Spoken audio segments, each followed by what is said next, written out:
2026 தேர்தலில் விஜய் அவர்கள் கண்டிப்பா ஜெயிப்பாரா அப்படின்ட்டு நிறைய பேருக்கு இன்னைக்கு பல கேள்விகள் இருக்கு. ஒரு கட்சி கண்டிப்பான முறையில் ஒரு தேர்தலில் வெற்றி பெறுவதற்கு பல சவால்களை சந்திக்கணும். அந்த மாதிரி தமிழக வெற்றி கழகம் ரெண்டு முக்கியமான சவால்களை சந்திக்க வேண்டியது இருக்கு. அந்த ரெண்டு முக்கியமான சவால்கள் என்ன அப்படின்றத இந்த வீடியோவில் நம்ம பார்க்க போறோம். நீங்க பார்த்துட்டு இருக்கிறது இன்ஃபோ வித் சூர்யா. தமிழ்நாட்டின் வெற்றிக்காக புதியதோ ஒரு விதி ஒன்றை புதுமையாய் நாம் செய்வோம். கான்பிடண்டா இருங்க, நல்லதே நடக்கும், வெற்றி நிச்சயம்.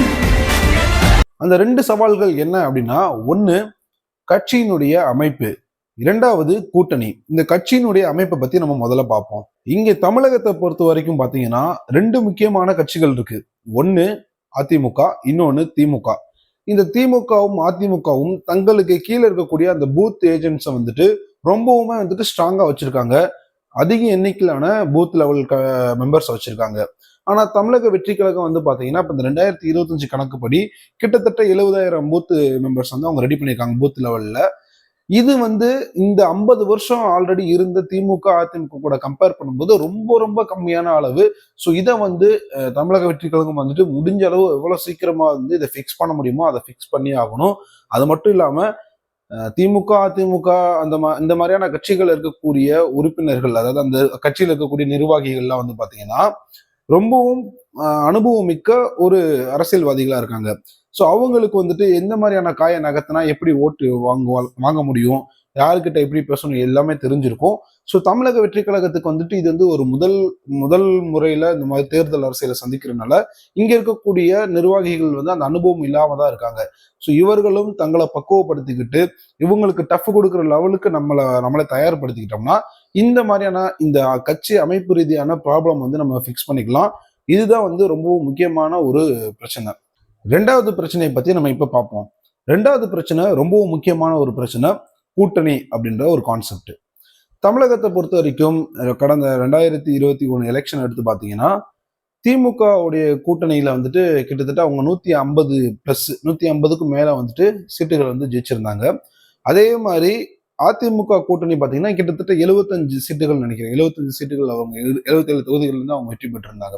ஸோ இதெல்லாம் கூட்டணியோட சேர்த்து தான் சொல்றேன். கூட்டணி அவங்க தனியா இண்டிவிஜுவலா இதெல்லாம் பண்ணல, தனியா கூட்டணியோட சேர்த்து தான் இந்த விஷயத்தெல்லாம் பண்ணாங்க. ஸோ தமிழக அரசியல் அது குறிப்பா அந்த சட்டமன்ற தேர்தல் அப்படின்றது கூட்டணி முழுக்க கூட்டணி அரசியலை நம்பியே இருக்கு. அந்த கூட்டணி கட்சிகளுடைய அந்த ஓட்டை நம்பி தான் இங்க இருக்கக்கூடிய வெற்றி தோல்வி எல்லாம் தீர்மானிக்கப்படுது. ஸோ விஜய் அவர்கள் இன்னுமே கூட்டணியை பத்தி உறுதியான எந்த ஒரு முடிவு எடுக்காதது ஒரு மிகப்பெரிய ஒரு சவாலாவே நம்ம பார்க்கலாம் தமிழக வெற்றி கழகத்தை பொறுத்த வரைக்கும். இந்த விஷயத்த நான் ஏன் இது ஒரு மிகப்பெரிய சவால் அப்படின்னு நான் சொல்றேன்னா, ஒரு கூட்டணி கிட்டத்தட்ட பாத்தீங்கன்னா மிகப்பெரிய அளவில் ஒரு கட்சிக்கு கை கொடுக்கும். கடந்த தேர்தல்களுடைய வரலாறுலாம் எடுத்து பார்த்தீங்கன்னா இண்டிவிஜுவலா வெற்றி பெற்றவங்களுடைய ரெக்கார்ட்ஸ் பெருசா இருக்காது. அதுல பாத்தீங்கன்னா முக்காவாசி கூட்டணி தான். இந்த கூட்டணியுமே பாத்தீங்கன்னா அவங்க ரொம்ப யோசிச்சு யார் கூட கூட்டணி வைக்கணும், யார் கூட வைக்கக்கூடாதுன்றதுல ரொம்பவும் தெளிவா இருந்து அந்த கூட்டணி ஏற்படுத்துறதுக்கு மட்டுமே ரொம்ப பெரிய பீரியடை அவங்க யோசிச்சிருப்பாங்க, டைம் பீரியட்ல.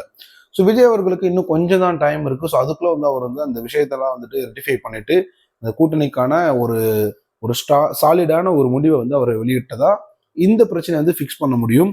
அது மட்டும் இல்லாம இன்னொரு சுவாரஸ்யமான விஷயத்தையும் நான் சொல்றேன். இந்த லோக்சபா எலெக்ஷன் எடுத்துக்கிறோம். இந்த லோக்சபா எலெக்ஷன்ல பாத்தீங்கன்னா ஒரு இன்ட்ரெஸ்டிங்கான ஒரு விஷயம் இருந்துச்சு. இந்த அதிமுக திமுக இந்த மாதிரியான கூட்டணிகள்லாம் வெற்றி பெறாங்க பாத்தீங்களா, இந்த சீட்லாம் இவங்க வெற்றி கூட்டணியை வச்சு கூட்டணிக்கெல்லாம் ஓட்டு விழுவும்ல, இந்த ஓட்டெல்லாம் தாண்டி 53% ஓட்டுகள் இன்னும் வெளியே தான் இருக்கு. அந்த வெளியே விழுகிற அந்த 53% ஓட்டுலாம் பாத்தீங்கன்னா இந்த மற்றவை அப்படின்னு போடுவாங்க பாத்திருக்கீங்களா, பிரிஞ்சு இருக்கும் பாத்தீங்கன்னா, சதறி இருக்கும்ல, அந்த கேட்டகரிக்குள்ள வருது. தமிழக வெற்றி கழகம் அந்த 53% தான் முதல்ல டார்கெட் பண்றாங்க. அதுக்கப்புறம் தான் இந்த திமுக அதிமுக எல்லாம் உடைக்கிறது. இந்த 53% வாக்குகளை தமிழக வெற்றி கழகம் முழுசா எடுக்குதோ இல்லையோ முக்கால்வாசியை எடுத்துருவாங்க.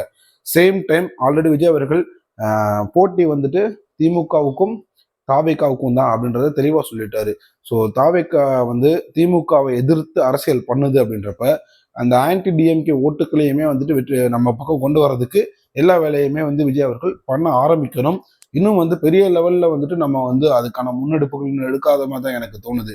ஏன் அப்படி தோணுது அப்படின்னு கேட்டீங்கன்னா, திமுக அவங்களுடைய ஓட்டை எப்படி கையில அவங்க எப்படி அதை பாதுகாத்துக்குருவாங்கன்னா, தங்களுடைய இந்த பூத் லெவல் அவங்கள வச்சுதான் இது பண்ணிக்கிறது. ஸோ இது திமுக வந்துட்டு எப்படி அந்த பூத் லெவல் ஏஜென்ட்ஸ் வச்சுட்டு எல்லா வேலையும் பார்க்குதோ, அதே மாதிரி தமிழக வெற்றி கழகமும் இந்த வெறும் 70,000 பூத் ஏஜென்ட்ஸ் வச்சு நம்ம ஒன்றும் பண்ண முடியாது. இன்னும் இதை இன்க்ரீஸ் பண்ணோம்னா ஸோ அதிகமான மக்கள் போய் ரீச் பண்றதுக்கும் அவர்களை வந்துட்டு கன்வின்ஸ் பண்றதுக்கும் வந்துட்டு ரொம்பவும் ஒரு சாதகமா இருக்கும். தமிழக வெற்றி கழகத்துக்கு மிகப்பெரிய அளவுல ஒரு பலத்தை உருவாக்கும் அப்படின்றது தான் என்னுடைய கருத்து. ஸோ தமிழக வெற்றி கழகம் சந்திக்கக்கூடிய இந்த மிகப்பெரிய 2 சவால்களை நான் சொல்லியிருக்கேன். ஒன்று கட்சியினுடைய அமைப்பு, 2வது கூட்டணி. இந்த 2யுமே ஃபிக்ஸ் பண்ணிட்டோம்னா 2026 தேர்தலில் தமிழக வெற்றி கழகம் வெற்றி பெறப்போவது உறுதி. இது யாராலையும் தடுக்க முடியாது.